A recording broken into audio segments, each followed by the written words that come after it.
Hello, my student. In this lecture, we will talk about practical applications of liquidity analysis. After we finished liquidity analysis, we need to use it in decision making. The first question is, as a manager of credit department in Arab Bank, which one of the following corporation agree to grant or give it the loan totaled 500?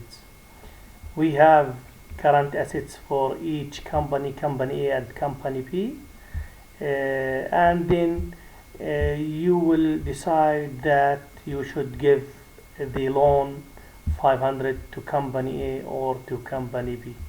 You should give me your defense in this schedule, in this table. How can you decide to give the loans to company A or company B, my good student?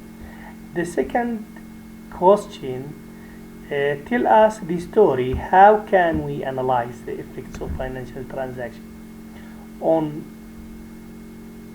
various ratios related to solvency analysis or liquidity analysis in this table? Why? Because we need not only to compute ratio, but to know what are the components of these ratios and how can we manage these ratios in actual on real life. So I will give you example. If there is damage or there is a fire incurred in inventory, ending inventory, what happened to working capital? When we talk about working capital, we talk about current assets minus current liabilities. So if our inventory damage will be decrease. So when inventory decrease, so current assets will be decrease, and then working capital will be decrease, and so on for current ratios, because current assets is decreased and current liabilities, no effect for current liabilities, so current ratio will be decreased. Quick ratio, no effect. Why?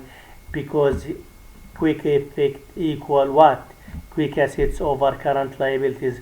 There is no inventory on current quick assets and current liabilities.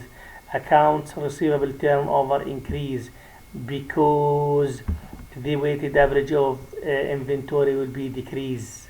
When we decrease, then divide for lower amounts, so accounts receivable turnover will be increased. You should complete these boxes. It is not easy job, my student. It is a difficult job, so you will go in depth in the components of working capital and current ratios, quick ratios, and account receivable, for example, and other ratios in future. The third question is, if current assets for your grandmother corporation are 100,000 and current liabilities is or are $50,000, advise your grandmother to pay or not for accrued dividends 40,000. My student, you have only until now liquidity analysis, so use liquidity analysis indicator to give me your good answer, my student. You should write your answers here, and in next lecture we will discuss your answers, and maybe we can make the ideal solution for these assignments or questions. Thank you for listening. See you later.